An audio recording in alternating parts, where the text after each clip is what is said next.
Baik.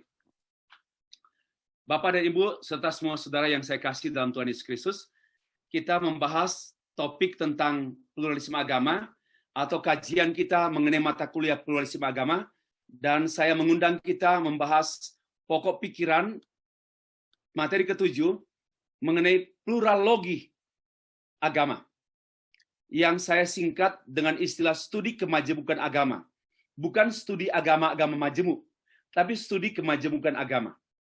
Nah, memang boleh jadi di buku saya Teologi Abu-Abu, saya banyak membahas, menyajikan mengenai pluralisme agama, pandangan mereka, latar belakangnya, pengertian latar belakang, landasan mereka berpikir, kemudian pandangan-pandangan, tema-tema berpikir mereka tentang pluralisme agama.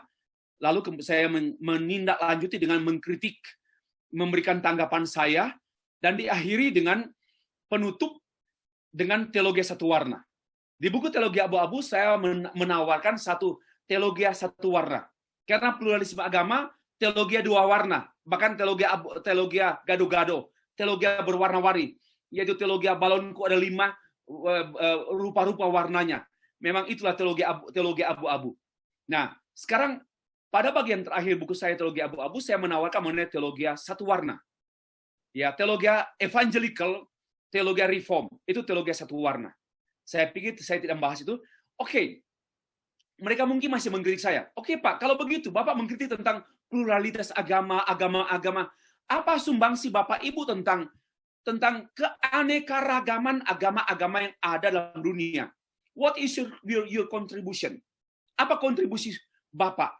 Bapak terlalu banyak mengkritik tapi nggak ada sumbangsi. Oh, saya sudah punya sumbangsi. Ya, dengan teologi satu warna, tapi juga sekarang saya menyampaikan pluralogi agama. Nah, sebenarnya saya harap ada oknum pemerintah yang mendengar suara saya ini untuk mengoreksi. Kalau boleh, mata kuliah pluralisme agama dihapus di semua sekolah teologi. Itu mempelajari kepalsuan, mempelajari keracunan.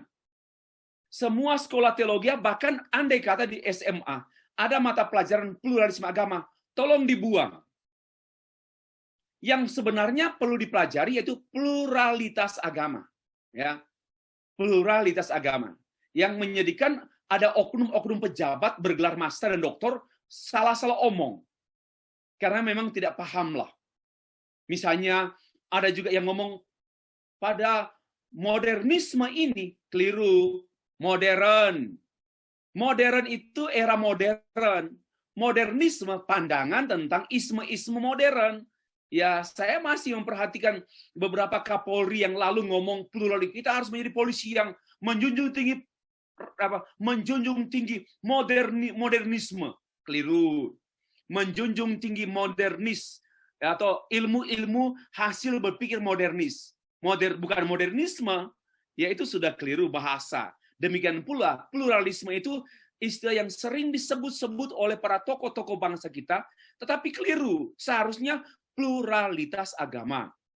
Pluralitas agama yaitu paham mengakui entitas setiap agama, eksistensi setiap agama yang memiliki, yang ada pada satu konteks masyarakat dan bangsa dengan memiliki kesamaan hak asasi, hak dan kewajiban.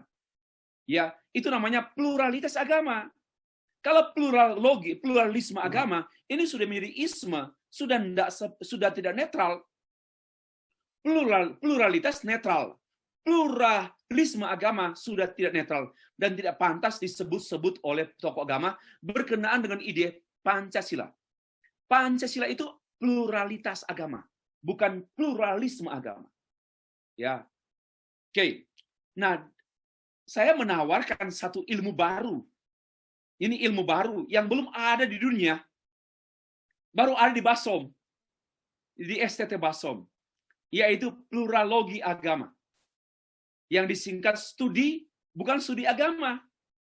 Sorry ya, menurut saya, boleh mempelajari agama, boleh. Dan justru yang menurut cermat analisa saya, orang belajar agama-agama lain lebih cenderung jatuh pada dua kutub. Merendahkan agama atau menjadikan studi agama itu untuk mencari senjata atau peluru untuk menyerang agama tersebut. Ayo, saya mau tanya jujur. Kalau Bapak Ibu belajar agama Islam, cenderungnya Bapak Ibu mencari kesalahan-kesalahan kan dalam agama Islam, toh? Ya, aminkan saja. Hanya iblis yang berbohong. Ya, demikian pula, orang Islam mempelajari Alkitab, pastilah cenderung mencari kesalahan-kesalahan. Nah, karena itu studi agama-agama itu tidak kurang agamawi. Saya menawarkan satu mata pelajaran baru, Made in Stavry, pluralogi agama. Oke. Inilah bahan kita berikut ini, pluralogi agama. Saya awali dengan Galatia pasal 4 ayat 8 sampai 10. Dahulu ketika kamu tidak mengenal Allah, kamu memperhambakan diri kepada Allah, Allah yang pada hakikatnya bukan Allah. Dahulu ya, dahulu ya. Lalu ada transit. Tetapi sekarang, sesudah kamu mengenal Allah, atau lebih baik, sesudah kamu dikenal Allah, ini reform nih, ini reform. Kalau non-reform, sesudah kamu mengenal Allah, siapa kamu yang berani mengenal Allah? Kamu ciptaan kok mengenal Allah pencipta. Nggak pantas, nggak pantas. Itu namanya non-reform. Ya, yang reform begini. Ya, sesudah kamu dikenal oleh Allah. Nah, ini contoh saja berpikir reformnya. Contoh. Sesudah kamu dikenal Allah, bagaimana kamu berbalik lagi kepada roh-roh dunia yang lemah dan miskin? Roh-roh dunia yang lemah dan miskin, yaitu Allah yang lemah dan miskin. Saya tidak mengerti. Tetapi ya itulah butanya dunia. Saya tadi bercakap-cakap dengan kakak saya tentang anak yang kami pikirkan, kami didik. Bagaimana mendidik anak yang nakalnya Superboy. Ya. Bagaimana? Saya mengatakan mereka buta. Mereka kita tegur dengan baik-baik. Paling hanya senyum-senyum, hanya dengar aja waktu itu, tapi nggak dengar-dengaran, nggak langsung berpikir, yes, amin. Ya, kita juga memberi mereka hal yang baik sekali, mereka anggap sampah, karena ya itulah, mereka itu miskin dan lemah. Dan keyakinan kepada agama-agama, kepada Allah yang lemah, Allah yang miskin.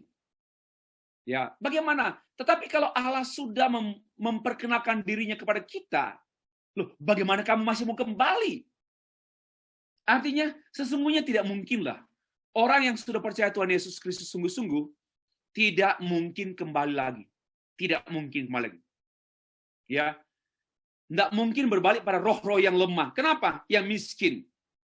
Dan tidak mungkin lagi kita memperhambakan diri lagi kepadanya. Kamu yang dengan teliti memelihara hari-hari tertentu, bulan-bulan, masa-masa, dan tetap dan tahun, masa-masa yang tetap dan tahun-tahun. Itu apa? Agama. Kalimat di bawah ini agama. Ritual-ritual, ritus-ritus, tata ibadah, hukum-hukum agama. Bagian terakhir ini berbicara mengenai hukum-hukum agama. Nah, inilah teks Alkitab yang saya bacakan mengawali pembahasan kita tentang agama-agama. Tentang kemajemukan agama-agama. Kemajemukan agama. Mari kita mulai membahas lebih jauh topik ini. Diawali dengan pendahuluan. Dalam perspektif Kristen, menurut pertimbangan saya, nah ini, dalam perspektif Kristen, menurut pertimbangan saya, manusia berdosa diklasifikasi dalam 4 kondisi.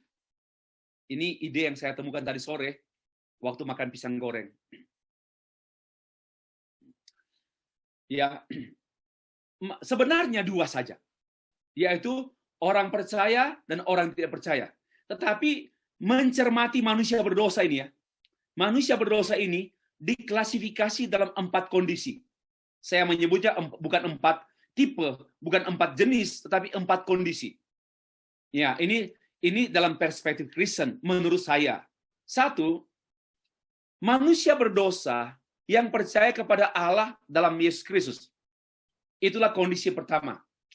Manusia berdosa yang percaya kepada Allah dalam Yesus Kristus. Yang kedua, semua manusia berdosa ya. Manusia berdosa yang hidup dalam kesalehan aturan agamanya. Manusia berdosa yang hidup dalam kesalehan. Ini baik. Ya, disayang Tuhan. Ya. Dan disayang Tuhan Yesus. Jangan salah paham.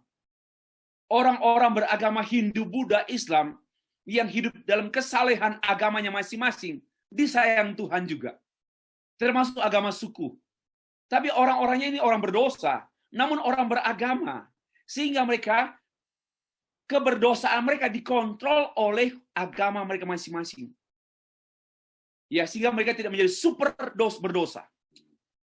Mereka orang berdosa tetap, sama dengan kita orang berdosa, tetapi percaya kepada Allah dalam Kristus Yesus. Dikuduskan. Manusia berdosa yang hidup dalam kesalehan, kebaikan. Ya, mereka hidup tidak koruptor, tidak mengkorupsi. Ya, inilah anggota dewan yang beragama Hindu, Buddha, Kristen, Islam yang saleh, tapi baik hati. Nggak suka mencuri uang rakyat. Nggak suka berperilaku seperti tikus-tikus yang ada di gudang-gudang tempat penyimpanan beras-beras. Yang ketiga, orang berdosa yang beragama, namun hidup dalam kepalsuan. Tidak beragama, tapi hidupnya tidak menggambarkan orang beragama. Pikirannya pikiran dan perilakunya jahat. Di antaranya kaum pluralis dan fundamentalis. Ya, pluralis dan fundamentalis. Penganut pluralisme agama dan fundamentalisme agama. Orang berdosa yang beragama, namun hidup dalam kejahatan. Ditangkap karena mencuri uang rakyat, korupsi uang rakyat sebanyak sekian miliar. Tetapi dengan menggunakan pakaian-pakaian simbol agama, putih dari kepala sampai kaki. Beragama, yang inilah yang disebut oleh teolog-teolog, termasuk oleh Lois Berkhof, sebagai ateis praktis. Ini ateis praktis. Beragama, tetapi memperalat agama untuk kepentingan politik.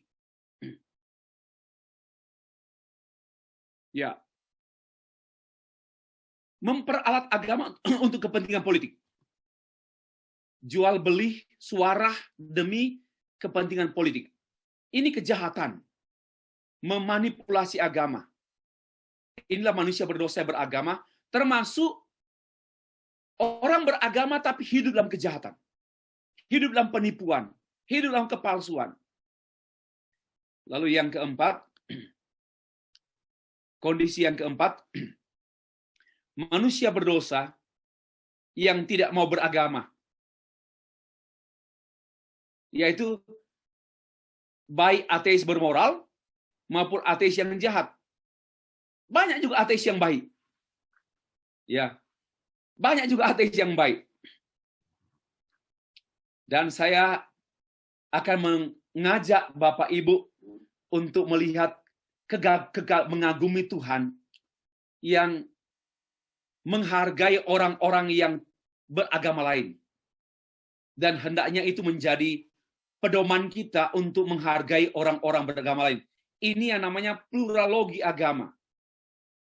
Dan jadi tidak ada berlaku munafik. Nanti sebentar, sabar-sabar. Ini masih pendahuluan. Nah, dunia ini sesungguhnya tidak pernah dikacaukan oleh agama. Ini sebenarnya. Melainkan orang jahat yang beragama dan orang yang tidak mau beragama. Itulah. Dan bagi saya, lebih banyak orang jahat beragama daripada orang jahat tak beragama. Dunia ini tidak pernah dirusak oleh agama. Tidak ada agama merusak. Islam, Hindu, Buddha, Shinto, apapun agama di dunia ini tidak pernah merusak dunia, tidak pernah merusak manusia, tidak pernah merusak bangsa. Yang merusak ini adalah orang jahat yang beragama atau orang beragama yang jahat dan orang yang tidak beragama tapi jahat. Ya. Secara khusus orang beragama namun jahat, yaitu mereka yang beragama dengan paham yang palsu, yaitu pluralis dan fundamentalis. Dan mereka adalah perusak agama dan perusak dunia. Karena mereka syarat dengan kepalsuan. Syarat yang satu pura-pura malaikat, yang pluralisme agama, yang satu pura-pura Allah.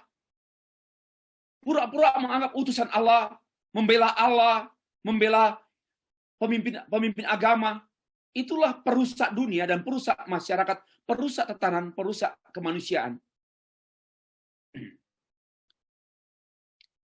Nah, cara untuk mengatasi kepalsuan beragama, baik pluralisme maupun fundamentalisme agama, yang yaitu mempelajari kemajemukan agama yang disebut pluralogi. Sudahlah pemerintah kita, jangan mempertahankan kebodohan dengan mempertahankan mata kuliah pluralisme agama. Saya harap STT Basom merubah mata kuliahnya. Nggak lagi pluralisme agama. Ya, bukan supaya Stefri di-applause.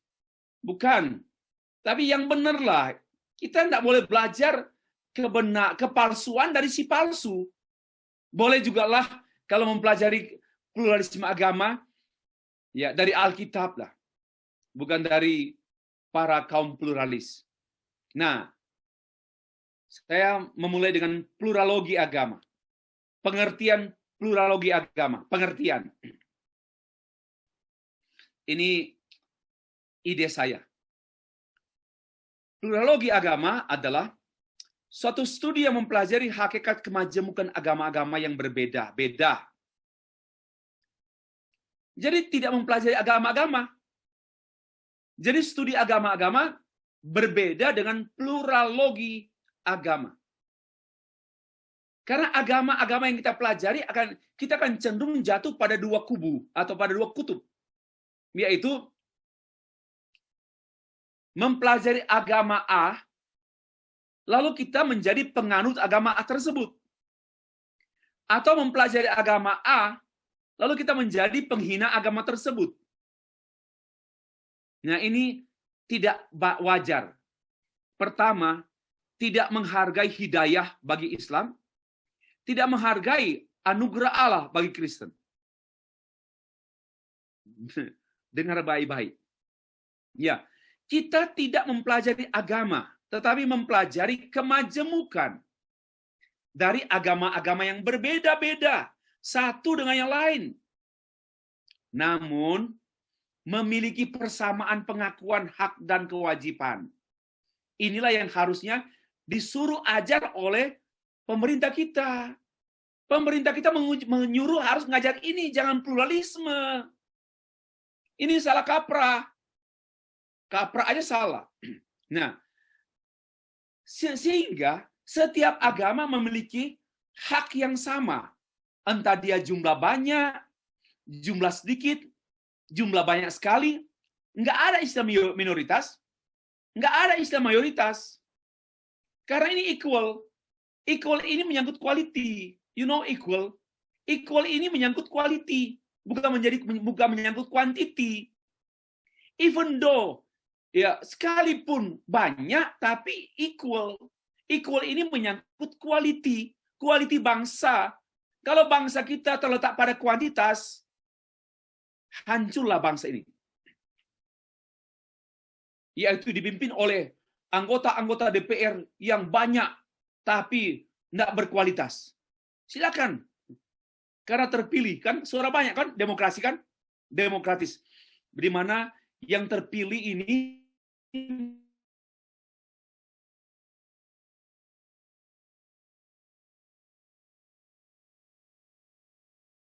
tinggi, tapi kualitinya memalukan gitu. Nah, jadi sekarang, hai pemimpin bangsa, tolonglah jangan suka menyebut istilah mayoritas dan minoritas. Buang kata itu. Tidak cocok untuk yang namanya keutuhan bangsa. Oke. Jadi studi ini melihat semua agama itu berbeda. Studi mempelajari perbedaan. Tetapi mempelajari juga kesamaan pengakuan. Bahwa semua agama di Indonesia ini sama-sama diakui apanya? Haknya dan kewajibannya. Dalam buku saya, Reindonesianisasi Bangsa, yang diberedel oleh pemerintah sebelum ini,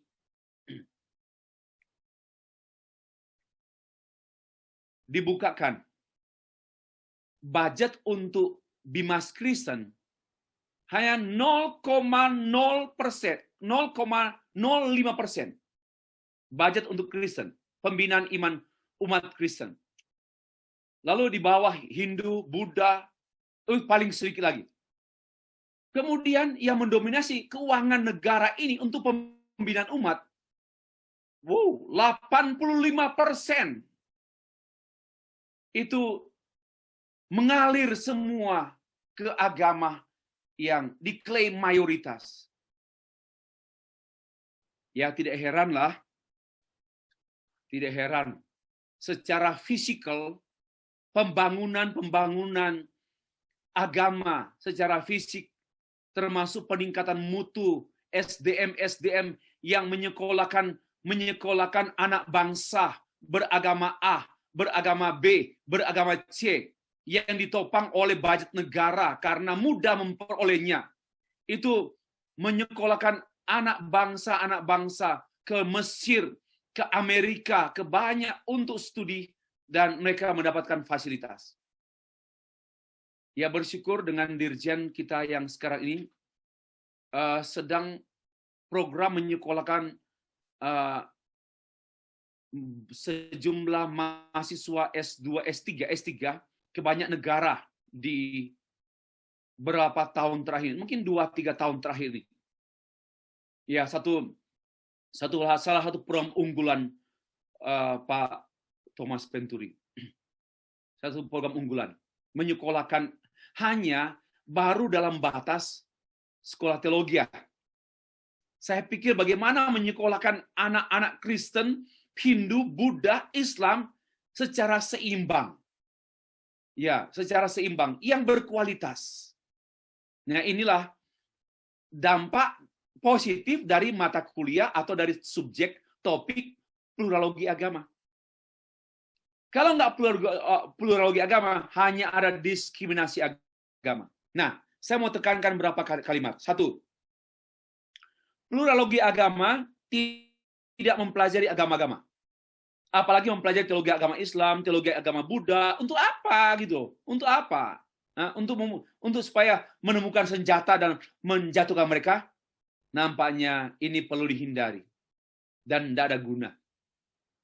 Ya.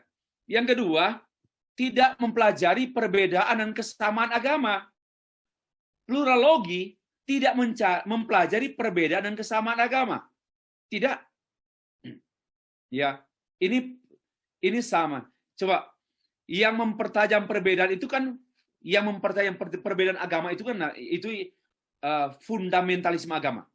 Yang memperkuat kesamaan agama kan pluralisme agama. Dan pluralogi agama tidak mempelajari kesamaan dan perbedaan. Wong sudah berbeda kok.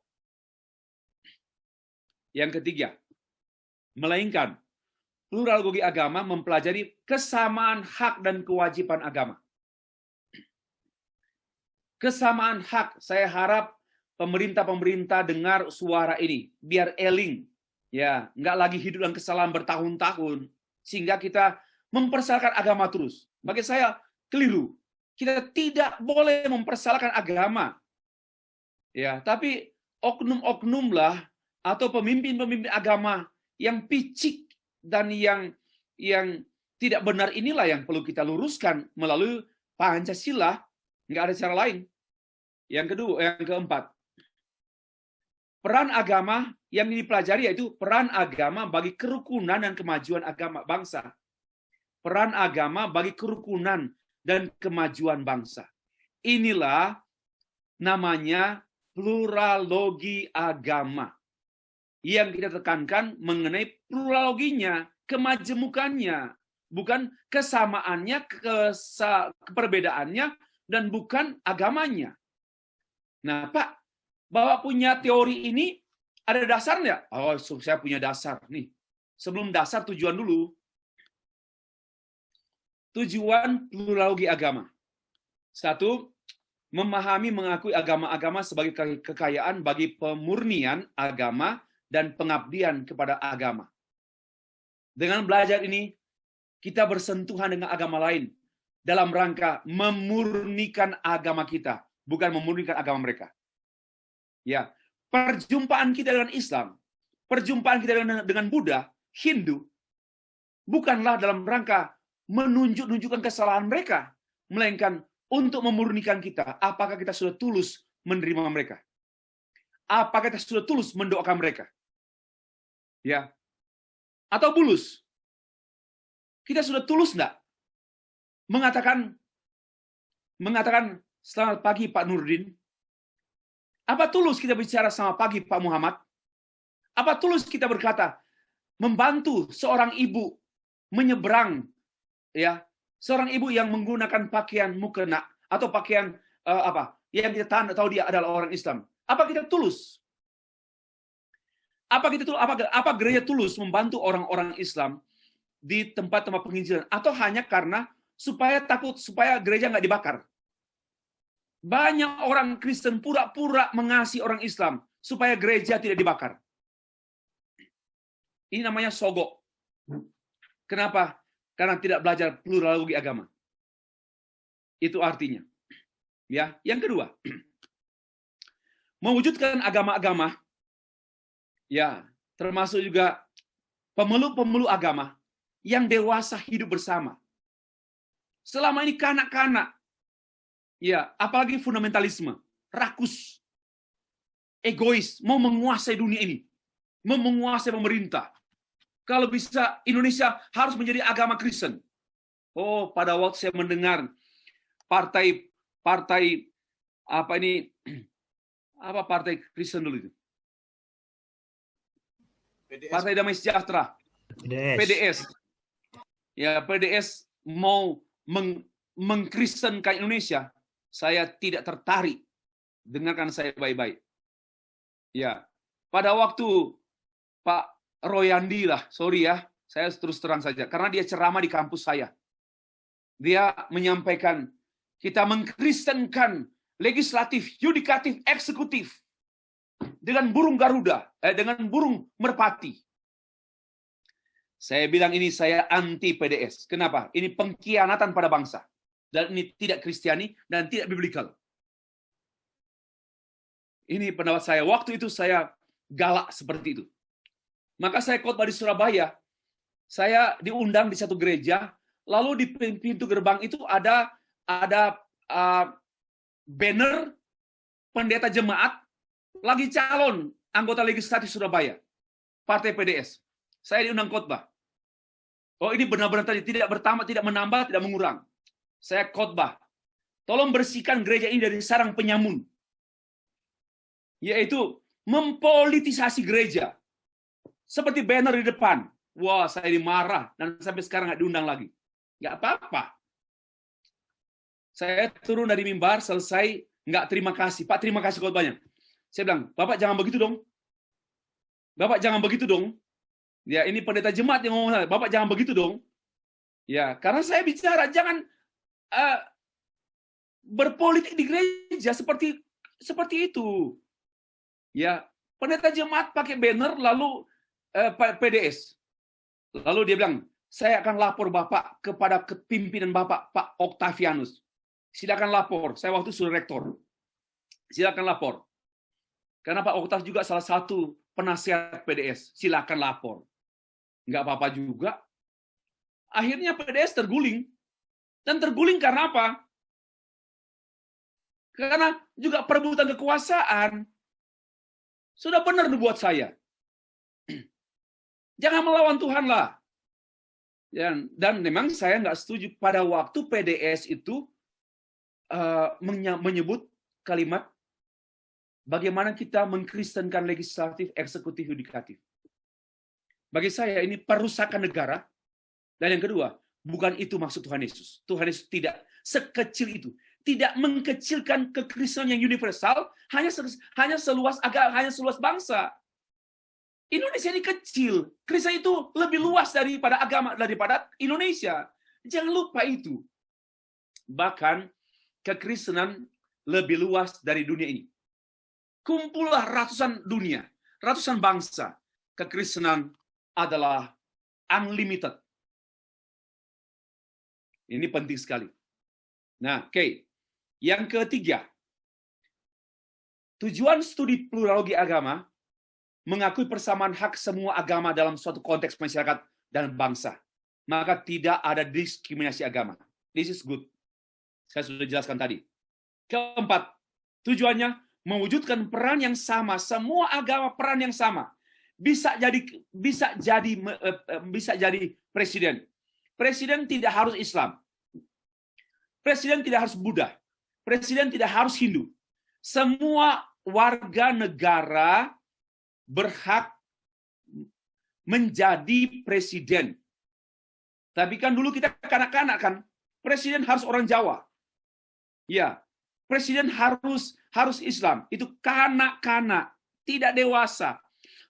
Belajar pluralogi agama akan membuat kita dewasa beragama dan dewasa berbangsa.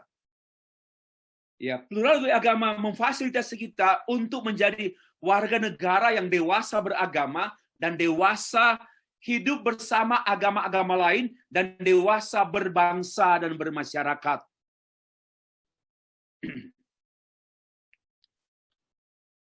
Tanya, Pak, tujuannya oke seperti itu, baguslah. Nah, apa dasarnya? Nah, kalau ada orang Kristen bertanya, Bapak punya teori pluralogi, bukan teori ini Om, ini ilmu, bukan teori. Oke, apa dasarnya? Dasar pluralogi agama. 1. Allah menciptakan manusia bukan hanya sebagai makhluk personal, bukan juga hanya sebagai makhluk sosial, melainkan juga sebagai makhluk rohani dan makhluk kekal. Tidak ada manusia yang akan menjadi nihil, menjadi hilang. Waktu manusia berdosa mati, dia hilang. Enggak, dia neraka atau sorga. Artinya kekal. Tidak ada manusia yang bukan kekal. Semuanya kekal. Ya, kekal di neraka atau kekal di sorga. Ya. Jadi manusia tidak hanya makhluk personal, tapi juga makhluk sosial, perlu orang lain. Tapi dia juga mempunyai kepribadian, dia mempunyai pikiran, perasaan, kehendak, because he is a person. She is a person. So dia personal. Ya, dia mempunyai kepribadian personal. Ya, dia mempunyai kepribadian lah. Tapi dia juga adalah pribadi yang tidak mungkin hidup sendiri. Dia perlu istri, perlu suami. Satu saja, perlu bersosialisasi. Satu aja repot, apalagi 7, apalagi 4. Nggak ngerti aku. Nah, perlu bersosialisasi. Melainkan juga sebagai rohani. Dia juga lah makhluk rohani. Ya, dan makhluk kekal. Itulah yang dimasukkan dengan gambar Allah. Tidak mungkin gambar Allah ini menjelaskan tentang kesamaan fisik dengan Allah. Tidak mungkin gambar Allah ini berbicara mengenai kesamaan lahiriah. Pastilah berbicara mengenai kesamaan roh. Allah itu roh. Dan manusia itu adalah makhluk rohani. Allah itu kekal. Dan manusia juga adalah makhluk kekal. Nah ini namanya dasar teologi pluralogi agama. Sebagai makhluk rohani dan sebagai makhluk kekal, manusia dapat berpikir dan meyakini adanya yang tertinggi, yang melampaui semua yang ada. Bersifat rohani dan kekal, dia mulai berpikir, saya berasal dari mana? Nenek saya dari mana? Papa saya dari mana? Dari mana? Papa saya dari mama papanya. Mama papanya dari mana? Dari mama papa papanya, mama mamanya terus sampai sumber mama, sumber nenek. Tanya, dari mana sumber nenek moyang kita? Dari pencipta nenek moyang. Nah, berarti ada sesuatu sumber yang final. Sumber yang final itu ada siapa? Yang tertinggi. Lalu sekarang kita mau kemana? Besok kita mati, lusa kita mati, tahun depan kita meninggal. Kita mau kemana? Dan ini jawaban, pasti jawaban dari sumber. Dari mana kita berasal, dan jawaban itu juga menjawab pertanyaan kemana kita akan berakhir. Berarti ada yang mengawali, ada yang mengakhiri. Dialah Sang Yang Widi. Nah, bagi agama yang lain. Dialah Allah bagi Islam. Dialah Allah Bapa, Allah Anak, Allah Roh Kudus bagi orang Kristen. Ya, ini kayak dia mulai muncul pemikiran religius and kekekalan, hal yang kekal. Lebih lanjut. Manusia diciptakan sebagai bagian dari penyataan umum Allah, selain ciptaan yang lain ya, yang dikenal oleh John Calvin dengan sebutan semen religius, di mana manusia memiliki nilai-nilai atau benih-benih ilahi. Semen religius ini artinya benih ilahi. Di dalam diri manusia ada benih ilahi, sehingga manusia memiliki kemampuan untuk mengakui adanya yang ilahi, yang tertinggi. Inilah cikal bakal adanya agama. Cikal bakal agama. Lanjut. Dengan adanya penyataan umum, manusia meresponinya dengan pikiran rohani dan pikiran kekal. Dengan cara beribadah, mulai mencari kepada siapa saya mau menyembah. Ya. Lalu inilah cikal bakal agama alamiah yang namanya agama suku. Ya, karena dia berinteraksi dengan natur, dengan alam.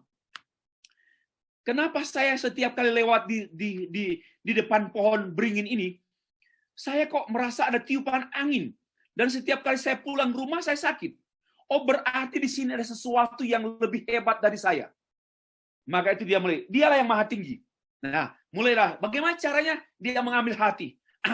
Permisi Om, saya lewat pohon beringin. Ya, sudah mulai. Nah, mulai itu cikal bakal agama suku. Itu cikal bakal agama suku. Lalu bisa juga cikal bakal agama Hindu yang banyak filsafatnya. Sebenarnya Hindu dan Buddha ini kan bukan agama. Ya, biar mereka dengar, biar juga mengkritik ya kalau saya salah. Awalnya dan memang demikian. Sesungguhnya Hindu Buddha ini adalah filsafat, ya, filsafat alam yang dijadikan pedoman untuk mengatur keserasian hidup manusia. Itulah Hindu dan Buddha. Yan, Yin, keseimbangan. Kan begitu. Karena itu Buddha tidak pernah menyebut ada Allah. Tidak ada kata Allah dalam Buddha. Ya, sebutan Allah tidak ada dalam Buddha. Nah, tapi okelah, saya tidak mempersoalkan hal itu. Saya memberitahu bahwa inilah cikal bakal orang beragama itu pertama cikal bakal natural. Yaitu dari alamiah. Dia berespon dengan alam. Dan alam ini adalah penyataan Allah. Allah menyatakan diri Allah dalam bentuk pengetahuan-pengetahuan yang diperoleh dari alam semesta, yang menghasilkan ilmu alam, menghasilkan biologi, fisika, kimia, dan logika, dan sebagainya. Termasuk juga ada unsur religius, respon manusia kepada alam, melahirkan agama suku. Lalu ada juga respon manusia kepada alam, tetapi ditarik kepada kemanusiaan, yaitu namanya filsafat agama, yang banyak dianut oleh Buddha dan Hindu. Nah, bagaimana dengan agama Wahyu? Di pihak lain, manusia yang religius dan kekal memikirkan sesuatu yang melampaui penyataan umum, yaitu supernatural. Dia mikir, ada sesuatu di balik alam semesta, di balik laut ini ada dewa laut. Nah, dia mulai mikir, ada dewa laut. Karena itu supaya nangkap ikan yang banyak, kita harus berdoa pada dewa laut. Ada dewa gunung, dewa langit. Nah, itu sudah mulai. Karena keyakinan. Lalu, dalam perkembangan selanjutnya beragama, mulai ada orang berpikir mengenai pewahyuan. Ada 3 agama wahyu, yaitu Yahudi, Kristen, dan Islam. bahwa memiliki keyakinan ada pribadi Allah yang di sana, ya, di langit biru. Dan itu adalah asal dari segala yang ada, dan tidak hanya asal dari segala yang ada, melainkan mengontrol segala yang ada, serta membawa semua yang ada kepada Dia, kepada tujuan akhir daripada yang mengawali segala sesuatu. Jadi seperti ini. Nah, lalu muncullah klaim menerima wahyu. Ya, menerima wahyu. Tetapi karena manusia berdosa, sehingga wahyu itu samar-samar, tidak mampu mengakomodasi atau tidak mampu menuntun manusia untuk mengenal Allah. Samar-samar, hanya mengenal bayangannya Allah. Jadi banyak agama yang sebenarnya mengenal dan menyembah bayangannya Allah. Tidak menyembah Allah, tapi menyembah bayangan-bayangan Allah.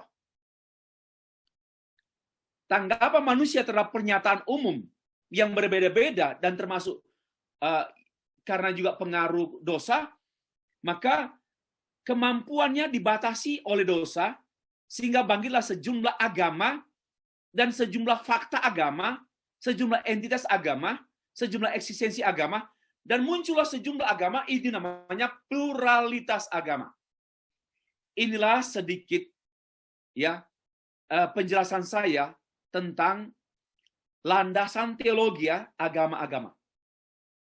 Landasan teologi agama-agama. Secara langsung, secara tidak langsung, agama-agama manapun secara tidak langsung berasal dari Allah. Ya. Secara tidak langsung, agama-agama manapun berasal dari Allah. Kecuali agama amoral, mengklaim diri agama, tapi suka membunuh, suka bersinah. Nah, itu tidak disebut agama, tapi sanggama. Itu ya. Tapi pastilah tidak diakui oleh pemerintah. Karena agama itu agama resmi, pasti diakui karena memenuhi aturan-aturan agama. Hukum diterima menjadi agama di satu negara karena diakui secara hukum eksistensinya. Maka tidak mungkin amoral, tidak mungkin membunuh. Untuk memberikan persembahan kepada Allah, dibunuhlah anak, tidak mungkin disebut agama. Nah, itulah latar belakang sedikit atau dasar-dasar teologi mengenai agama. Nanti Bapak bertanya, saya harap bertanya. Allah melindungi ini ada satu kesalahan ini. Nah, ini ada satu. Nah, selanjutnya saya menjelaskan mengenai sikap orang Kristen terhadap agama-agama lain. Ini yang ditulis oleh anak saya dalam buku Providensi Allah atas Orang Tidak Percaya. Dan buku ini dikaji dalam perspektif teologi reform. Apa sikap teologis orang Kristen kepada mereka yang seperti ini? Apakah pasif? Ya, pasif artinya cuek, tidak peduli, atau fundamentalis, atau pluralis. Nah, anak saya, ya, ini buku beliau, ya, saya tidak mungkin menyampaikan pikiran saya, walaupun dia juga berkonsultasi dengan saya. Tetapi ini milik dia, dan saya mengutip dari dia. Nah, kita perhatikan.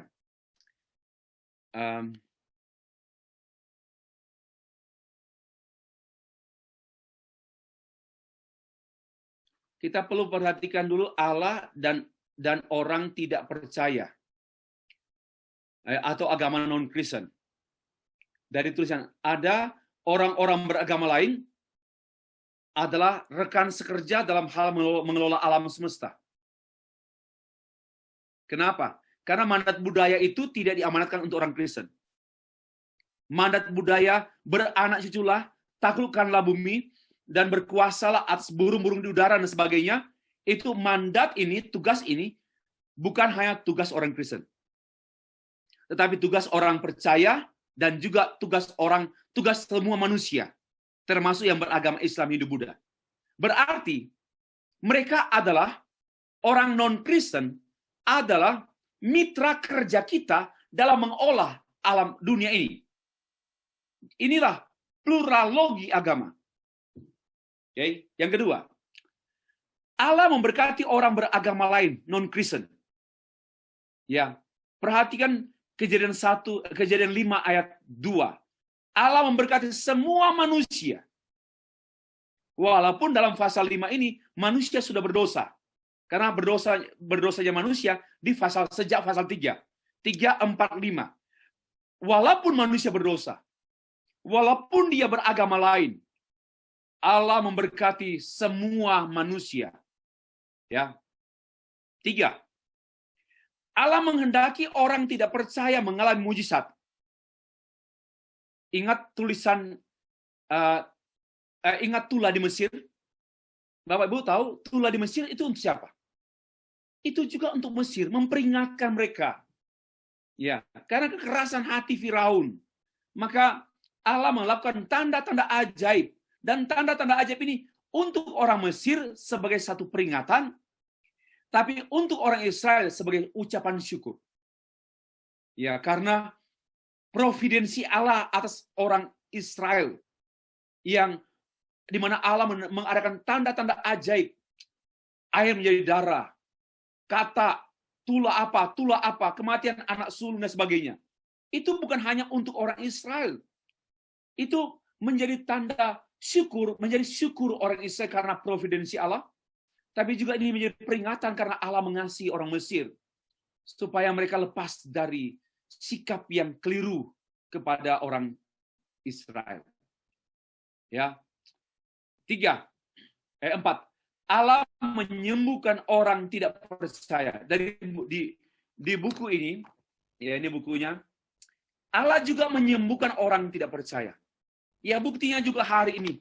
Banyak orang yang terjangkit virus. Saya nggak suka ya sebut pemerintah menyebut terpapar COVID. Ini istilah yang tidak pantas. Saya harap pemimpin bangsa kita tidak suka atau yang menyiarkan siaran-siaran TV One, Metro TV. Janganlah menyebut, karena menyebut orang-orang yang kena tertular, ini tertular wabah virus COVID-19. Itu yang tepat. Tertular. Karena kan tidak disengaja. Nggak mau juga kan? Kecuali 1-2 orang yang gila itulah yang sengaja melawan protokol kesehatan. Dan maka jangan sebut terpapar. Harus tertular. Ya tolong rubah istilah bahasa Indonesia yang sopan dan manis lah. Itu juga fundamental sekali. Karena terpapar ini, masih ingat juga kita dengan negatif sekali. Terpapar radikalisme. Betul kan? Terpapar teroris. Terpapar filosofi radikalisme. Negatif sekali. Jadi bagi saya, tolonglah Indonesia ini jangan menggunakan kata terpapar untuk mereka yang terjangkit virus COVID-19. Bertobatlah. Perbaiki istilah. Mulai dari oknum pemerintah. Buang kata itu untuk konteks COVID-19. Nah, dalam pembahasan kita mengenai Allah dan orang tidak percaya, non-Kristen, Allah juga menyembuhkan orang tidak percaya. Dan kita bersyukur, baik orang percaya maupun orang percaya mengalami kebaikan Tuhan. Banyak yang sembuh dari sakit yang disebabkan. Ya, jadi sebenarnya tidak ada sakit corona, nggak ada sakit corona. Mari jadi cerdas berbahasa lah. Tidak ada sakit COVID-19. Yang ada, virus ini menyebabkan orang sakit. Karena ada juga orang yang kena virus tapi nggak sakit. Kenapa? Dia mempunyai daya tahan tubuh, antibodinya kuat, sehingga walaupun virus masuk dalam hidungnya, dalam mulutnya, dia nggak sakit. Karena virusnya mati. Nah, ini penting sekali. Jadi, tidaklah secara otomatis virus ini adalah penyakit. Virus is not penyakit, not disease. Tetapi bisa menimbulkan penyakit. Ini bahasa medisnya begitu. Dan kita bersyukur Allah juga menyembuhkan orang-orang. Bukan hanya berkenaan dengan wabah. banyak orang berdoa kepada, ini tolong baik-baik dengar ya, saya pikir ini bisa membuat telinga orang Injili bisa gatal. Doa orang-orang Hindu, Buddha di rumah sakit, tatkala dia sakit, dan dia adalah orang yang baik hati. Dan oleh karena kebaikan Allah yang sifatnya umum, Allah juga menyembuhkan dia. Mau contoh? Nanti saya terangkan. Oke, lanjut. Allah membuat orang tidak percaya berhasil dalam pekerjaan mereka. Allah juga. Jadi, maka itu saya minta kepada gereja-gereja atau warga jemaat yang fundamentalis. Seolah-olah non-Kristen itu Allah tidak berpihak pada orang non-Kristen. Egois sekali dan bodoh sekali. Allah itu tidak hanya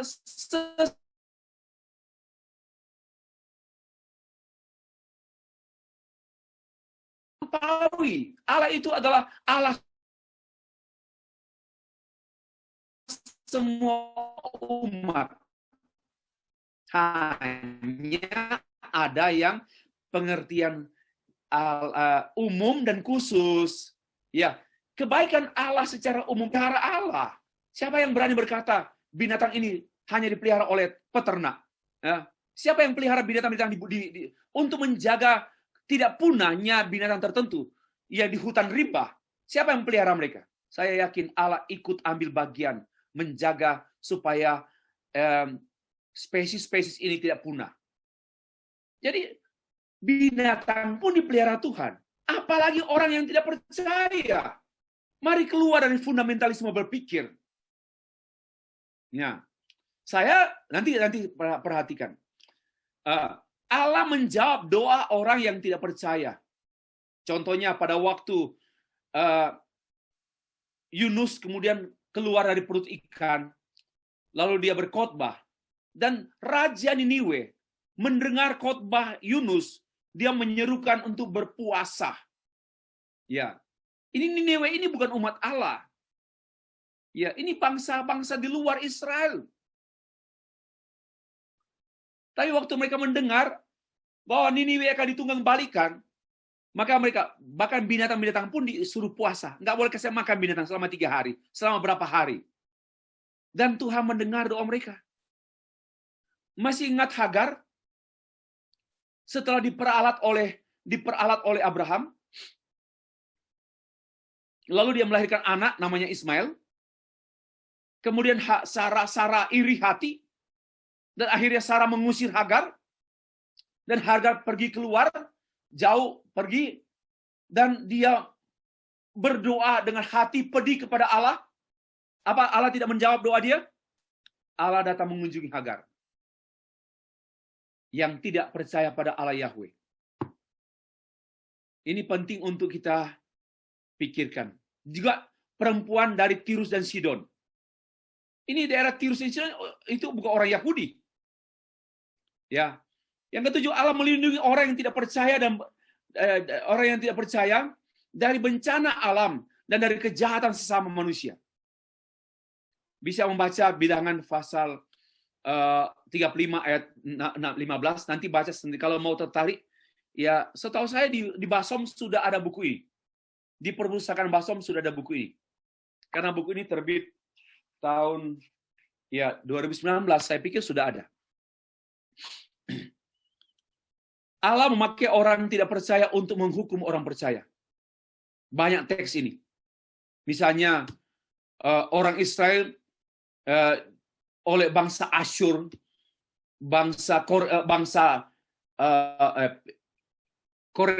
Raja Koresi, dipakai oleh Allah untuk menghukum kejahatan orang Israel. Jadi jangan berkata juga bahwa misalnya sekarang pemimpin bangsa kita, Pak Jokowi, saya punya keyakinan beliau dipakai oleh Allah untuk memimpin bangsa kita. Kalau ada pemimpin-pemimpin yang jahat, beliau diizinkan oleh Allah untuk memimpin dunia. Kalau ada pemimpin bangsa yang jahat, diizinkan, bukan dipakai oleh Allah, diizinkan. Karena bisa dipakai oleh setan. Banyak pemimpin bangsa dipakai oleh setan untuk memimpin bangsa-bangsa. Tapi bukan mengambil hati Pak Jokowi, Tapi ya fakta, kita bisa menilai dia tidak dalam rangka membangun kerajaan keluarganya, tidak seperti yang lain. Dia memimpin menjadi gubernur, menjadi wali kota, hanya untuk membangun resimnya, membangun kerajaan keluarganya. Dan saya mengatakan bahwa Jokowi dipakai Tuhan. Tetapi itu untuk kemaslahatan. Bukan dalam pengertian dipakai Tuhan untuk kerajaan Allah. Tapi untuk satu kontinuitas bangsa Indonesia. Di mana ada manusia-manusia Indonesia di sana. Jadi seperti itu. Ya, Allah menginsafkan orang tidak percaya. Allah bekerja juga menginsafkan. Misalnya dia pemabuk, diinsafkan dengan hukum-hukum moral. Ya, banyak orang tidak percaya. Koruptor diinsafkan oleh hukum moral, termasuk diinsafkan juga oleh hukum agama-agamanya. Namun ada hal yang lebih lagi, diinsafkan oleh Roh Kudus. Sehingga bertobat dan percaya diselamatkan. Inilah yang unik. Ya. Allah menghendaki untuk menghukum orang tidak percaya juga. Allah nggak pilih kasih. Orang tidak percaya ya dihukum. Apalagi dia tidak percaya lalu jahat kepada sesama manusia, merugikan masyarakat, mencuri uang rakyat. Ini pasti Tuhan menghukum. Allah menetapkan kematian orang tidak percaya. Sebagaimana semua manusia memang Allah menetapkan kematian. Oke, ada satu hal yang saya tidak catat di sini, tetapi itu yang di halaman tadi. Itu yang saya katakan tadi saya lewatkan. Allah menghendaki orang tidak percaya mendengar kabar baik. Itu penting sekali. Allah menghendaki orang tidak percaya mendengar kabar baik. Karena itu kepada orang percaya, dikehendaki oleh Allah untuk membagikan, tidak dengan cara paksa, ya tidak juga dengan cara merayu-rayu atau membujuk-bujuk dengan sembako, tetapi beritakan dengan ketulusan, tanpa paksa, tanpa merayuan. Itulah kehendak Allah. Nah, dari tadi kita sudah punya penjelasan sikap orang pluralogi agama dalam perspektif Kristen. Kepada orang-orang beragama lain, kita itu sikapnya tidak hanya positif, sikap yang benar, termasuk mendoakan mereka. Ya, termasuk mendoakan mereka, mendoakan kesembuhan orang Islam, orang Hindu, orang Buddha, apalagi sekarang Indonesia mengalami masa sukar. Jadi kita berdoa bukan hanya berdoa untuk orang Kristen. Ini tidak teologis. Mendoakan semua orang yang tertular virus COVID-19 yang menyebabkan mereka menjadi sakit. Kita berdoa supaya Tuhan sembuhkan semua orang, tidak kenal agama. Nah, jadi istilah pasif tidak patut. Jangan bersikap pasif kepada orang tak seiman atau kepada orang non-Kristen. Jangan cuek, jangan acuh tak acuh. Termasuk tetangga kita yang susah. Ya, kita tidak boleh acuh tak acuh kepada orang yang tetangga kita yang orang tak seiman, tak seagama, tapi sesama manusia kita. Itu pun yang Tuhan amanatkan. Kasihlah sesama manusia. Jangan pasif. Tapi jangan juga kita memberi bantuan kepada dia supaya dia menjadi orang Kristen. Itu keliru, fatal. Jangan kristenkan orang dengan cara-cara tipu daya, dengan menyogok-nyogok atau merayu-rayu, atau dengan memaksa-maksa. Ini tidak sesuai dengan ajaran Alkitab. Atau sikap apa? Sikap fundamentalisme? Atau sikap apa? Sikap pluralisme? Ini semua hal yang tidak patut. Tidak teologis. Yang ada adalah sikap teologis kepada orang yang tak seiman atau tak seagama. Satu, sikap etis moral. Hormati mereka. Berlakulah yang baik kepada mereka. Itu moral. Jangan menghendaki kematian mereka. Jangan membunuh mereka. Apalagi atas nama agama. Harus sikap etis moral. Ya. Jangan, ini ada orang Kristen kurang ajar. Kalau kita menikah dengan seorang perempuan Islam, Hindu, Buddha, yang sudah punya suami, lalu dia tinggalkan suaminya itu dan menikah dengan kita, tidak apa-apa, kita menguduskan istri itu. Itu ajaran nenek moyangnya setan-setan. Ya, itu pertama tidak menghormati Tuhan, tidak menghormati perempuan tersebut, dan tidak menghormati pernikahan perempuan itu, dan tidak menghormati suami orang itu. Tidak boleh ada perampasan pasangan, tidak boleh atas nama agama itu betul-betul pikiran setan. Harus etis moral. Ya, kita harus baik kepada semua orang, bukan karena agamanya A, B, C, D. Moral itu, kebaikan itu melampaui agama. Ya, moral itu melampaui agama. Yang kedua, harus sikap pastoral. Ya, sikap apa? Sikap mendoakan orang itu, sikap mengunjungi dan bersahabat dengan orang itu, sikap mengabarkan hal yang baik, sampaikan hal yang baik tentang kesehatan kepada orang tersebut. Tetapi juga sampaikan firman Tuhan tanpa memaksa. Jawablah pertanyaan pastoral, masalah-masalah hidupnya. Tolong ambil bagian dengan masalah hidupnya. Itu sikap pastoral. Lalu sikap edukasional, yaitu mengajar, mendidik. Kepada orang tak seiman, tak beragama, mari kita terlibat juga dalam peningkatan kualitas mereka, mendidik mereka. Jangan hanya mendidik anak-anak orang Kristen. Itu jahat. Jangan hanya mendidik anak-anak orang Kristen. Tapi pendidikan ini sifatnya universal. Tidak dikotak-kotakan pada agama. Jangan mengkerdilkan pendidikan hanya seluas agama. Mari buka mata. Jangan fundamental. Itu orang fundamental itu sakit mental. Harus bawa ke rumah sakit mental. Supaya hidupnya mental. Ya. Soalnya saya agak kebangetan sekali dengan orang-orang fundamental. Sok hebat, sok rohani, sok beragama, sok dekat dengan Tuhan. Tapi jauh dengan manusia. Tidak peduli manusia. Doanya angkat tangan. Dan berjatuhan air mata. Tetapi lebih banyak membuat orang lain juga menangis. Ya. Lalu yang ketiga, yang keempat, sikap evangelistik. Tetap menginjili. Jangan juga kita menjadi kompromi. Lalu kita tidak usah menginjili. Tetap menginjili. Tetapi dengan cara etis, pastoral, edukasi. Tetap kabarkan Injil. Karena itu kabar sukacita. Kabar baik untuk dia juga, untuk mereka juga. Hanya bersihkan penginjilan dari manipulasi apapun. Saudara menginjili dengan manipulasi, pertama, tidak menghargai Alkitab, yang firman Allah yang berkuasa atas dirinya sendiri. Ya, yang kedua, tidak menghormati Roh Kudus. Karena melibatkan penipuan atau tipu-tipu dalam penginjilan. Harus tulus. Kalau dia mau, silakan. Kalau dia tidak mau, jangan paksa. Doakan saja. Inilah sikap Kristen terhadap pluralitas agama. Saya percaya, kalau ilmu ini diterapkan di Indonesia, ini baru betul-betul terjadi, berkontribusi bagi pewujudan masyarakat Indonesia yang lebih baik, agak tenang, bukan sempurna, tidak ada kesempurnaan satu bangsa, setidaknya terkontrol, sehingga tidak mengganggu pembangunan bangsa. Kalau ilmu ini diterapkan di Indonesia, saya yakin Indonesia ini tidak akan kehabisan energi dan dana hanya untuk mengurus yang palsu-palsu ini. Ya, sebagai penutup, pernyataan penutup. Tanpa penyataan Allah, tidak ada satupun agama di dunia.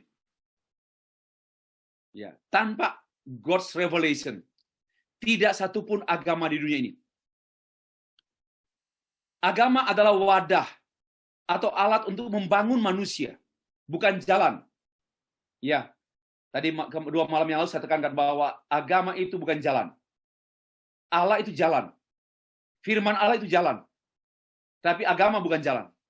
Agama adalah perjalanan kita. Alat untuk kita membangun manusia dan peradaban rohani dalam dunia materi ini. Itulah agama.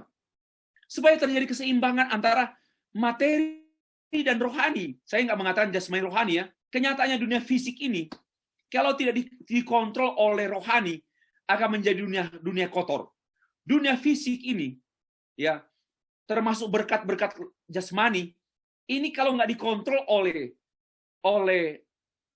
hal-hal rohani, akan menjadi kotor dan dunia ini tidak berjalan sesuai dengan maksud pencipta. Oke. Dan keyakinan saya, walaupun yang nampak di dunia ini seolah-olah terbanyak adalah dunia materi, dunia yang terukur secara materi. Tetapi sebenarnya dunia ini yang lebih utama adalah dunia rohani. Serius. Bapak Ibu, masalah-masalah dunia kita ini, kalau hanya materi, dapat ada solusinya. Semua dunia materi ada solusinya. Nggak ada makan, cari makan, ada makan. Sakit bisa disembuhkan. Ini dunia materi. Tetapi ada dunia rohani yang tidak mungkin diselesaikan oleh dunia materi. Ya, dunia rohani yang tidak mungkin diselesaikan oleh dunia materi. Orang kerasukan setan tidak mungkin disembuhkan oleh dunia materi. Hanya oleh cara rohani. Dan dunia ini menjadi krisis dan stres. Bukan karena keterbatasan materi. Tapi karena kemiskinan rohani. Kemiskinan rohani itu sesungguhnya menjadi akar kemiskinan apapun. Ya, karena itu agama adalah wadah yang bagus untuk membangun keseimbangan peradaban, mengontrol dominasi materi, sehingga manusia tidak menjadi materialistik. Ini tidak menyangkut surga. I'm not talking about heaven and how to go to heaven. No. Saya bicara mengenai agama itu urusan di dunia. Ya. Kalau Allah berurusan langsung dan tidak langsung dengan semua manusia, termasuk orang tidak percaya, non-Kristen, demikianlah sikap orang Kristen, orang gereja kepada orang-orang tak seiman atau orang-orang yang berbeda agama. Itu sikap Allah harus menjadi sikap orang Kristen kepada orang-orang yang tak seiman, yang keluar dari sikap mengasihi sesama dengan segenap hati, sebagaimana kita mengasihi Tuhan dengan segenap hati. Bapak Ibu, berbicara mengenai agama-agama lain, saya tidak berbicara mengenai keselamatan. Ya, karena itu hanya dibahas berkenaan dengan penyataan Allah secara khusus. Dan agama-agama ini, termasuk pembahasan tentang pluralogi agama, ini bertolak dari sumbernya, dari dasarnya dan pijakannya, yaitu penyataan Allah secara umum. So, jangan mencampur adukan dan jangan salah memahami saya dan berpendapat bahwa Steffrey sudah tidak evangelical, tidak reform, karena seolah-olah agama-agama lain itu benar semua dan baik. Dan memang saya mengatakan itu dalam perspektif penyataan Allah. Ya, demikian kiranya materi yang saya sajikan ini semakin membuat kita berpikir lebih jauh dan mempelajari lebih jauh mengenai bagaimana membangun pandangan atau paham atau sikap terhadap orang-orang yang berbeda agama dalam konteks hidup bersama di satu masyarakat bangsa yang diatur oleh hukum yang sama, sehingga semua orang pemeluk agama yang berbeda-beda yaitu memiliki kesamaan pengakuan baik hak maupun kewajiban.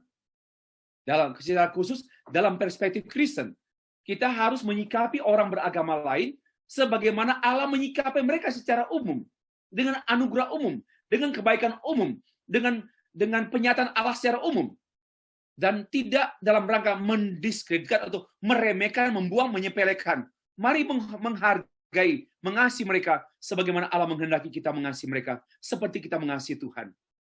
Terima kasih. Selamat malam.